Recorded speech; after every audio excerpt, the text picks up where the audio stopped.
one of the things that's important to realize with the collar is that when we put it on the dog, and we're going to put it on the dog's side of the dog's neck, we don't attach a leash to it.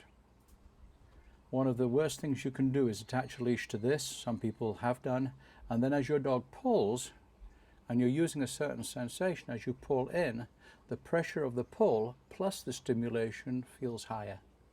It gives them a higher feeling and a higher sensation, and really that will give you a wrong kind of connection with your dog. That's not what you want to do. So never attach a leash to this. I will use a slip rope.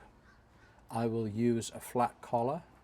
I have a very, very nice martingale type thing, which is very soft and very easy, no chain on it, nothing like that, and that is useful to use as well. I don't want the dog to be feeling something from any other collar than this when I'm first starting.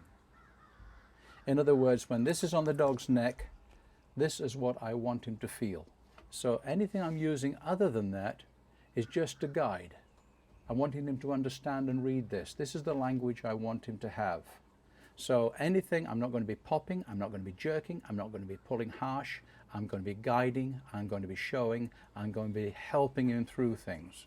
Sometimes with my body language, sometimes with the leash, but all the time getting him to understand this language here. I want him to translate it into dogisms so that he understands what I want him to do in the future and guide him into doing the right things.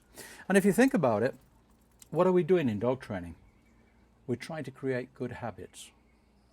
At the end of the day, when I first start with the collar and I'm doing what I call the follow me, you'll see it, it's called come on, and I get them to follow me. The dog may think that is the command. When I start to go to here, he may get confused. He says, wait a minute, come on means follow you. Now what does this mean? You're giving me a tap on the collar and I'm coming into you. This is different.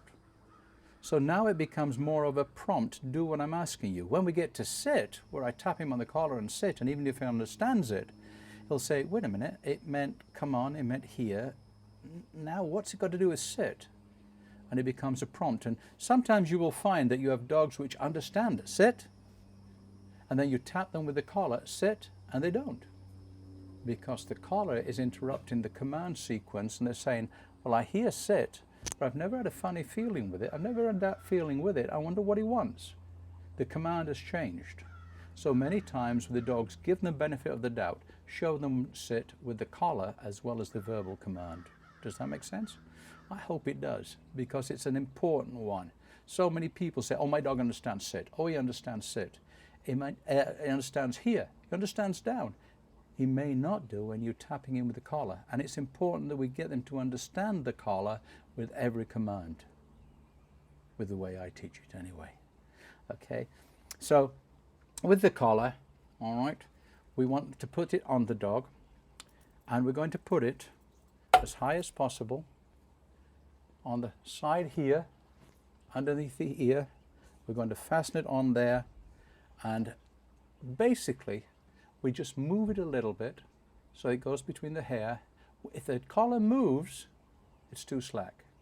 If it stays where it is, it's just about right. Usually 1-2 fingers underneath the buckle gives you the right kind of tension. Remember, when you go out, you're going to do training sessions first of all of 5, 10, 15 minutes. That's as much as you need, that the dog can take before he gets tired, before his brain gets full. 5, 10, 15 minutes, even if the collar is a little firmer than you might wish, it's not going to hurt the dog. The dog can wear this collar up to 8, 10 hours without any problem whatsoever. If you do wear it for 8, 10 hours, move it around a little bit, just a little bit to one side, so it's not just in one place, but you can move it to the other side of the neck, you can move it around. And basically, what you're looking at is getting the dog to accept this collar on his neck in a particular place, and it is a translator. It's helping you to give the dog the communication that you require.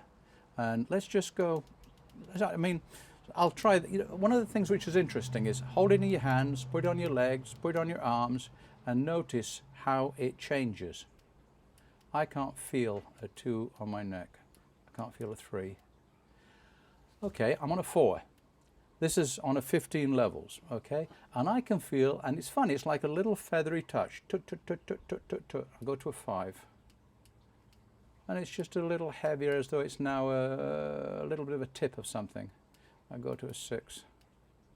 Yeah, now it's making my neck move, okay? So I can go to a 6 on this. It feels a little more on that than it did on my hand. And you might find that when you've got it on your dog, that when you move it around on his neck, sometimes you get a different reaction in different places. So basically, that's the BigLeash. It has a great little instruction booklet to help you. I hope these videos will help you. I hope what we've explained will make you feel comfortable and confident, because there is no doubt about it. I get a lot of clients who get electronic collars, remote trainers, and are nervous about using them. And the thing is, if you go in there and do it sensibly, responsibly, start at low levels, work gradually to teach the dogs things. Remember, you're the teacher, you're the trainer, this is just to help you. Then at the end of the day, you'll come back to me and you'll say, this is the best tool I've ever had before in my life. At one time, when I first started training 40 years ago, I used to say, give me a tennis ball and a piece of string and I can train anything. And now I can say, give me a tennis ball, a piece of string, an electric collar, and I can train anything better than I've ever trained before. Makes a big, big difference.